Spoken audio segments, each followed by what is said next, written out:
San Antonio María Claret, obispo, que ordenado presbítero durante varios años se dedicó a predicar al pueblo por las comarcas de Cataluña en España.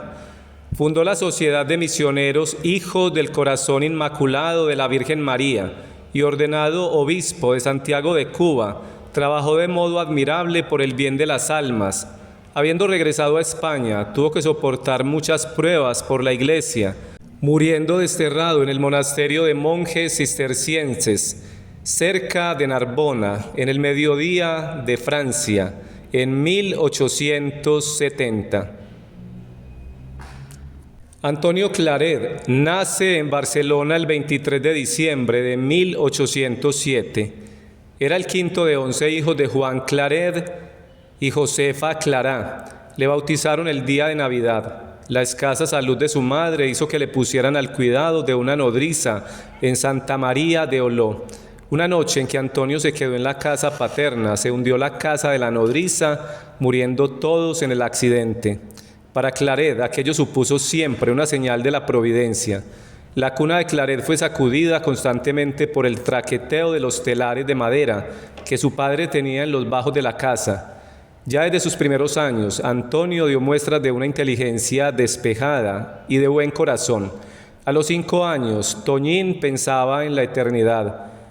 Por la noche, sentado en la cama, quedaba impresionado por aquel siempre, siempre, siempre. Él mismo recordaría más tarde, siendo arzobispo, esta idea de la eternidad de penas quedó en mí tan grabada, que ya sea por lo tierno que empezó en mí, o ya sea por las muchas veces que pensaba en ella, lo cierto es que es lo que más tengo presente. Esta misma idea es la que más me ha hecho y me hace trabajar aún, y me hará trabajar mientras viva en la conversión de los pecadores.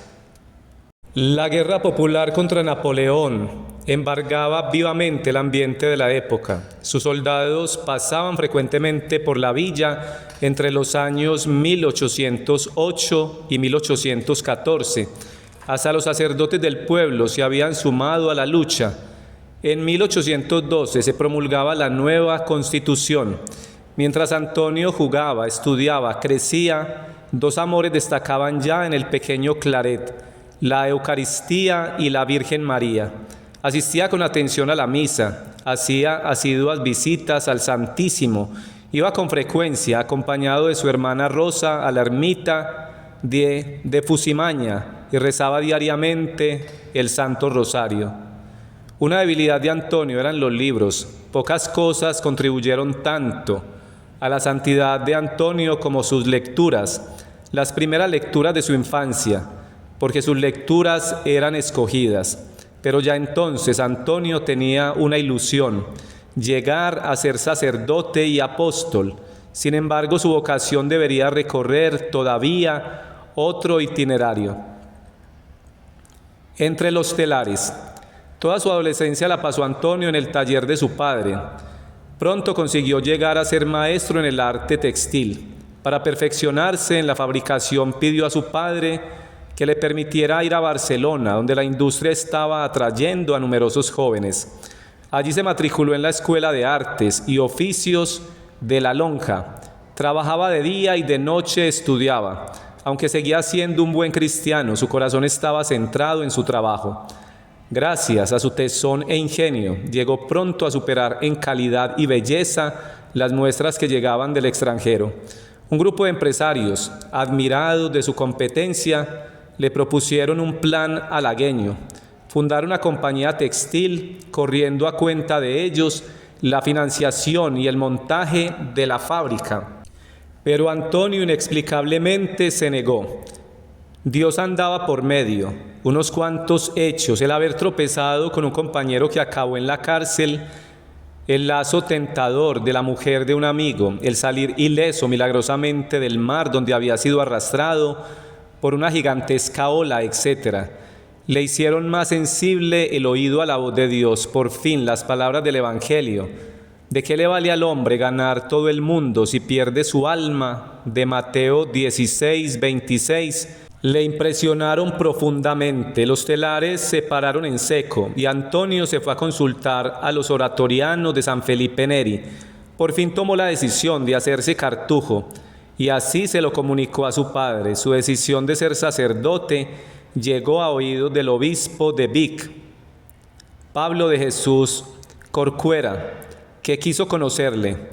Antonio salía de Barcelona a principios de septiembre del año 1829, camino de Sallent y Vic.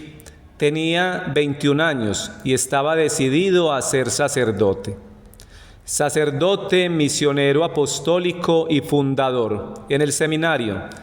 En el seminario de Vic, forja de apóstoles, Claret se formó como seminarista externo, viviendo como fámulo de don Fortià Bres, mayordomo del palacio episcopal.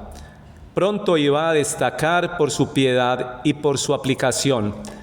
Eligió como su confesor y director al oratoriano Padre Pere Bach. Después de un año llegó el momento de llevar a cabo su decisión de entrar en la Cartuja de Montealegre, y hacia allí salió, pero una tormenta de verano que lo sorprendió en el camino dio al traste con sus planes.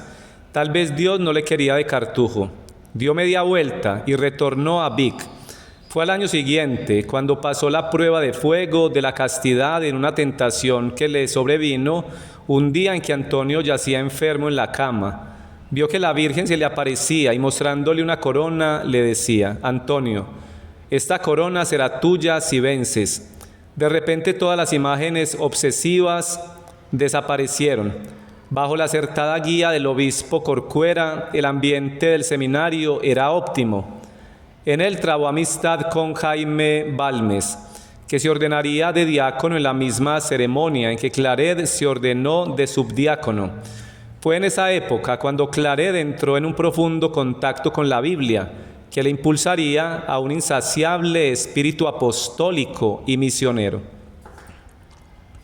Sacerdote.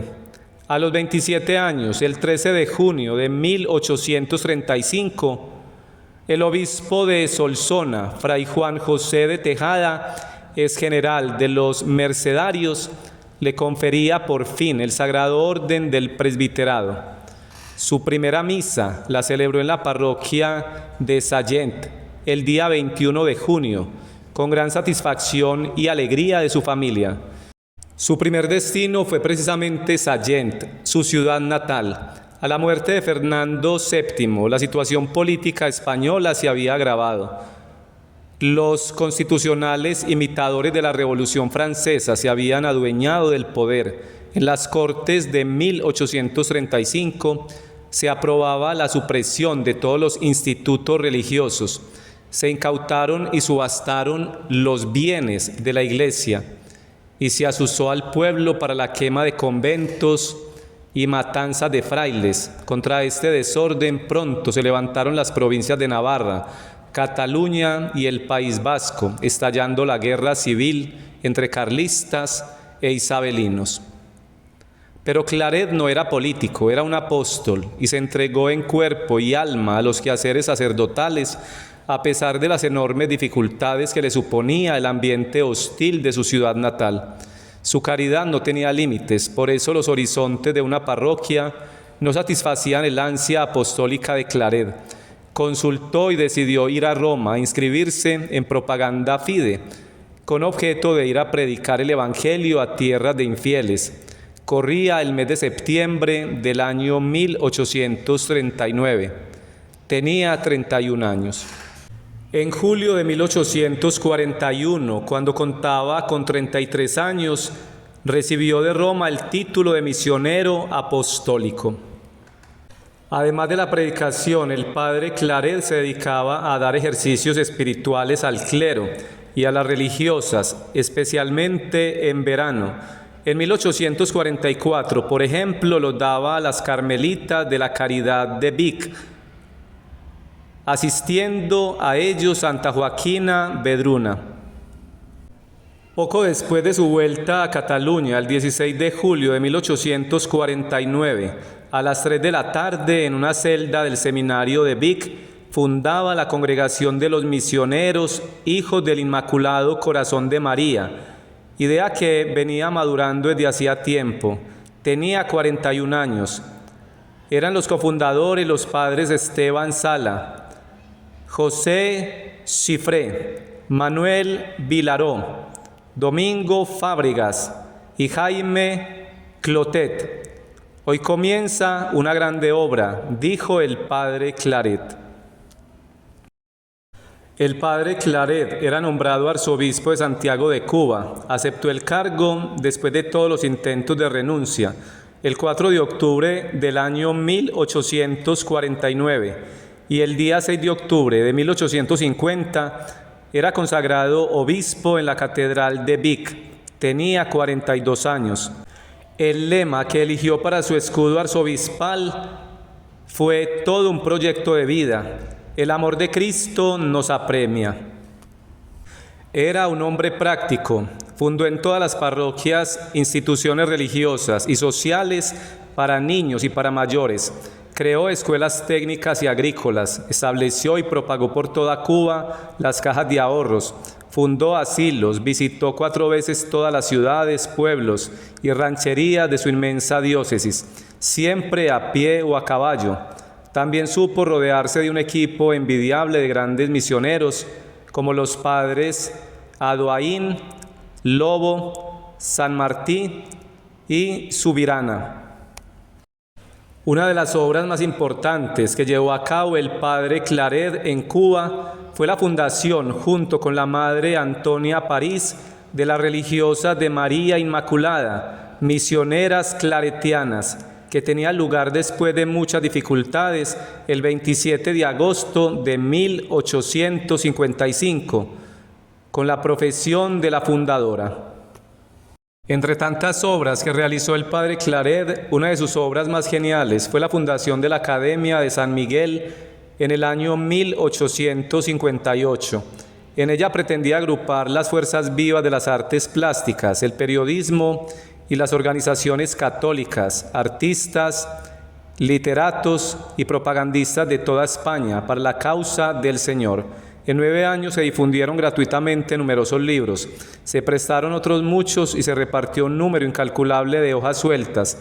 He aquí algunos nombres de los que pertenecieron a ella, según su principal biógrafo: el padre Cristóbal Fernández, el ministro señor Lorenzo Arrazola, los periodistas Carbonero y So y Ojero de la Cruz, el catedrático Vicente de la Fuente, y fundó las bibliotecas populares en Cuba y en España, donde más de un centenar llegaron a funcionar en los últimos años de su vida. Bien merece el padre Claret el título de apóstol de la prensa. Los últimos años, desterrado. El 18 de septiembre del año 1868, la revolución ya en marcha era incontenible. 21 cañonazos de la fragata Zaragoza en la bahía de Cádiz anunciaron el destronamiento de la reina Isabel II. Con la derrota del ejército isabelino de Alcolea caía Madrid y la revolución, como un reguero de pólvora, se extendió por toda España. El día 30, la familia real, con algunos adictos y su confesor, salía para el destierro en Francia. Primero hacia Pau, luego París. El padre Claret tenía 60 años. El 30 de marzo de 1869, Claret se separaba definitivamente de la reina y se iba a Roma. Padre del Concilio Vaticano I. El día 8 de diciembre de 1869 se reunían en Roma 700 obispos de todo el mundo, superiores de órdenes religiosas, arzobispos, primados, patriarcas y cardenales. Comenzaba el Concilio Ecuménico Vaticano I. Allí estaba el padre Claret. Uno de los temas más debatidos fue la infalibilidad pontificia en cuestiones de fe y costumbres. La voz de Claret resonó ya con dificultad en la Basílica Vaticana el 31 de mayo de 1870. Llevo en mi cuerpo las señales de la pasión de Cristo, dijo, aludiendo a las heridas de Holguín. Ojalá pudiera yo, confesando la infalibilidad del Papa, derramar toda mi sangre de una vez. Es el único padre asistente a aquel concilio que ha llegado a los altares. El ocaso de sus días.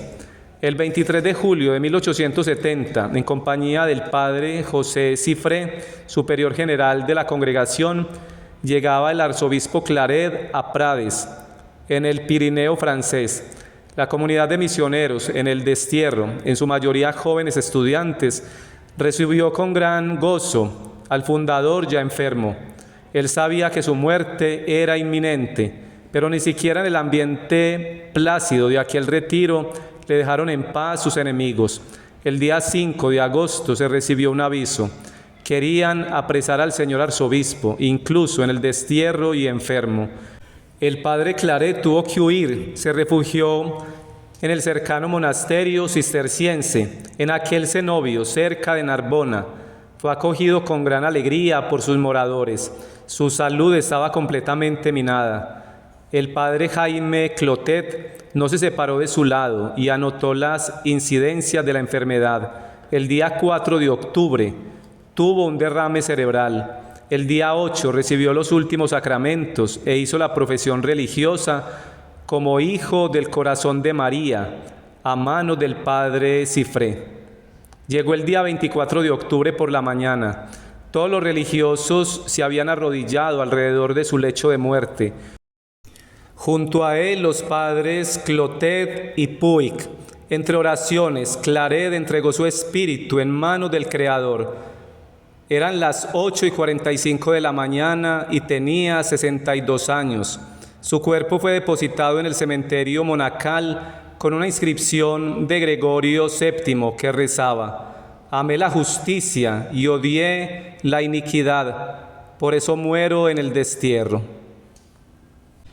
Oración a Jesucristo. Haz, Señor, que ardamos en caridad y encendamos un fuego de amor por donde pasemos, que deseemos eficazmente y procuremos por todos los medios contagiar a todos de tu amor, que nada ni nadie nos arredre, Señor, que nos gocemos en las privaciones, que abordemos los trabajos, que abracemos los sacrificios, que nos complazcamos en las calumnias y alegremos en los tormentos, Señor, que no pensemos sino cómo seguir e imitar a Jesucristo, en trabajar, sufrir y procurar siempre y únicamente la mayor gloria tuya y la salvación de las almas. Amén. Oración escrita por San Antonio María Claret. Esta información ha sido tomada de la página de catholic.net.